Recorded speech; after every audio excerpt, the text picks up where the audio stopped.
So a recent poll showed that there are many Americans and many Canadians that are worried about their finances. They're worried that they're just they're just not going to be able to stay at the same economic status as they have now. That their finances are deteriorating. That they're just having trouble keeping up with the standard of living, and it's a problem. And in the U.S., 46% of individuals, I'm reading the survey right here, are saying that they're struggling financially, according to this Monmouth University Polling Institute.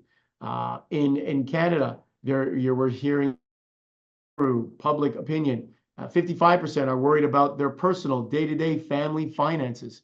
So we're hearing a lot about that. We have a chart on those two things. Canadians' financial anxiety rises. This is an interesting chart, and it shows us how I will be worried about my personal and family day-to-day finances. The yellow is showing us not likely, and that's starting to come down. The blue line is starting to rise, which is likely. And even the purple line, very likely, is starting to rise as well. Not a good sign when we see Canadians really becoming fearful of their personal financial situation. In the US, we have a chart, the next chart here, showing that, 46% are struggling right now, 45% are stable, and 9% are improving. So we love to see category in the US.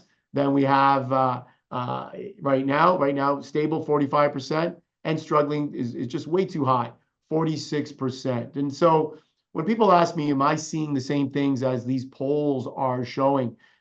I tend to say not necessarily. And the reason for that is, and I've touched on this on other shows, the people I see, the investors I see, tend to have obviously money to invest. They come to me because they want to build a portfolio for their future, for their retirement, for their, to put their children through university or college or post-secondary schooling. These individuals tend to have money saved up. So when times are tough, as they are now, when we see a rise in costs and a rise in pricing, when we see a rise in taxes, a rise in tariffs, all these things are really causing overall cost of living to go higher.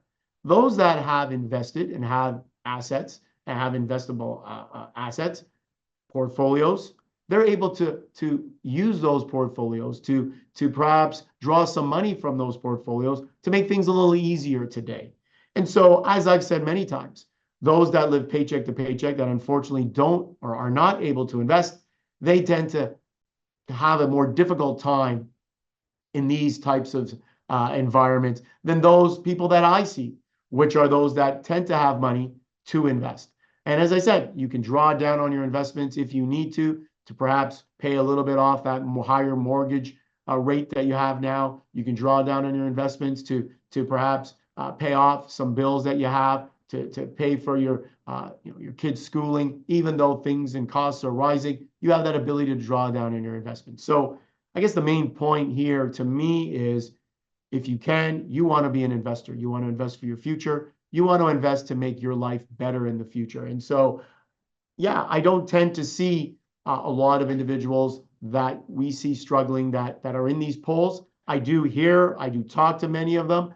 You can be someone who's struggling and still have investments, but usually those that are struggling, they don't want to draw down on their investments. And unfortunately, they have to at times. So yes, their retirement savings may be a little less, but they're able to handle the current times a lot better than those that don't have investments.